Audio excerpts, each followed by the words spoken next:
Hi hello welcome to NN media. కేరళలోని 2 CBSE పాఠశాలల్లో ఉపాధ్యాయుల పాదాలు కడిగే కార్యక్రమం జరిగింది. దీన్ని లౌకిక ప్రజాస్వామ్య వ్యవస్థను నాశనం చేయడానికి ఆర్ఎస్ఎస్ ఎజెండాలో భాగంగా రాష్ట్ర సిపిఐఎం ప్రభుత్వం అభివర్ణించింది. అంతేకాకుండా ఈ ఆచారం భూస్వామ్య వ్యవస్థకు చిహ్నమని పేర్కొంది. మరోవైపు గవర్నర్ రాజేంద్ర విశ్వనాథ్ అర్లేకర్ గురు పూజను బలంగా సమర్థించారు. ఇంకా ఉపాధ్యాయుల పాదాలకు పూలు అర్పించడం భారతీయ సంస్కృతిలో ఒక భాగమని ఆయన అన్నారు.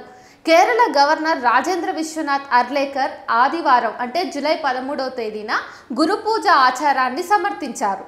గురువుల పాదాలకు పూలు అర్పించడం భారతీయ సంస్కృతిలో భాగమని అన్నారు. కేరళలోని 2 central board of secondary education అంటే సిబిఎస్ఈ పాఠశాలల్లో పాద పూజ అంటే పాదాలు కడగడం కార్యక్రమం జరిగింది. ఈ సంఘటనను కేరళలోని communist party of India Marxist party నేతృత్వంలోని ప్రభుత్వం ఖండించింది. దీని తర్వాత స్పందించిన గవర్నర్ అర్లేకర్ ఈ మాటలు అన్నారు.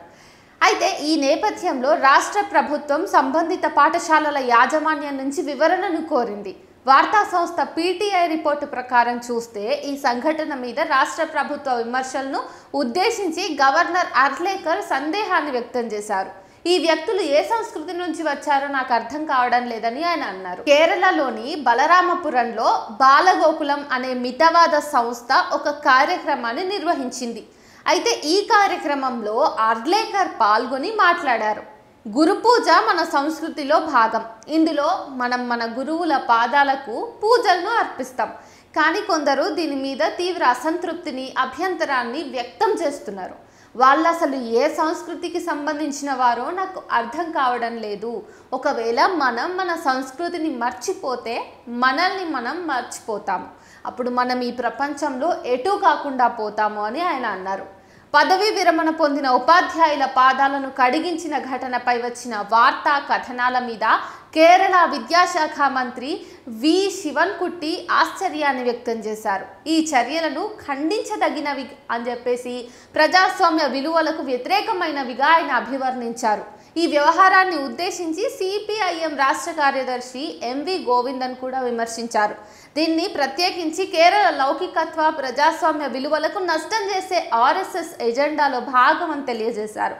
ఉపాధ్యాయులను సన్మానించడాన్ని, గౌరవించడాన్ని ఎవరూ వ్యతిరేకించడం లేదు. కానీ ఈ ఆచారాన్ని శతాబ్దాల క్రితమే వదిలేశారు. ఇది భూస్వామ్య సంస్కృతిలో భాగం. ప్రస్తుతం దీని లక్ష్యం ప్రాచీన కుల వ్యవస్థ, చాతుర్వర్ణ వ్యవస్థలను మళ్ళీ పునరుద్ధరించడం అని గోవిందన్ అన్నారు. ఇటువంటి ఆచార వ్యవహారాల లక్ష్యం యువతరాన్ని, ముఖ్యంగా ఆర్ఎస్ఎస్ ద్వారా నిర్వహించబడుతున్నటువంటి పాఠశాలలో బానిస మనస్తత్వాన్ని సృష్టించడమేనని ఆయన పేర్కొన్నారు. అదే సమయంలో అర్లేకర్ మాటల మీద All India Congress Committee general secretary KC Venugopal ప్రతిస్పందించారు. పాఠశాల పిల్లలతో ఉపాధ్యాయుల కాళ్లను కడిగించే చర్యను సరైనదనే గవర్నర్ నిర్ణయం కేరళకు సిగ్గుచేటని ఆయన మండిపడ్డారు. పాలక్కడ్లో పాత్రికేయులు మాట్లాడుతూ ఇలాంటి ఒక సంఘటనలో విద్యార్థులు బీజేపీ జిల్లా కార్యదర్శి పాదాలను కూడా కడిగారని ఆరోపించారు. చీకటి యుగంలోకి కేరళను తీసుకువెళ్లడానికి అర్లేకర్ ప్రయత్నిస్తున్నారు. పునరుజ్జీవనాన్ని చూసిన ఈ భూమి చరిత్ర బహుశా గవర్నర్కు తెలియకపోవచ్చు అని ఎద్దేవా చేశారు వాళ్ళంతా కూడా. అయితే ఏదేమైనప్పటికీ కూడా చదువుకుంటూ సైన్స్ వైపు అడుగులు వేయాల్సినటువంటి విద్యా సంస్థల్లో విద్యార్థులు ఇట్లా పాత తరపు కట్టుబాట్లను, ఆచార వ్యవహారాలను ఫాలో అవ్వటం, పాదపూజ చేయటం అనేది నిజానికి ఈ సమాజం ముందుకు వెళ్తున్నటువంటి సమాజంలో విద్యార్థులను వెనక్కు నెట్టి రాబోయే తరాలను ఇంకాస్త వెనక్కు పంపించడమే అవుతుంది అని చెప్పేసి చాలామంది కూడా అభిప్రాయాన్ని వ్యక్తం చేస్తున్నారు. విద్యార్థులైనా లేదంటే పెద్దవాళ్ళైనా ఉపాధ్యాయులైనా ప్రతి ఒక్కరికి కూడా రాజ్యాంగం సమాన హక్కుల్ని ఇచ్చినప్పుడు, ప్రతి ఒక్కరికి ఒకటే విలువ ఉన్నప్పుడు మరి కాళ్ళు మొక్కడము, పాదాలను పూజించడము, పాదాలని నమస్కరించడము అనేటిది ఎంతవరకు సమంజసం అనేటటువంటి పాయింట్ను ప్రతి ఒక్కరూ ఆలోచించాల్సిన విషయం ఉంది.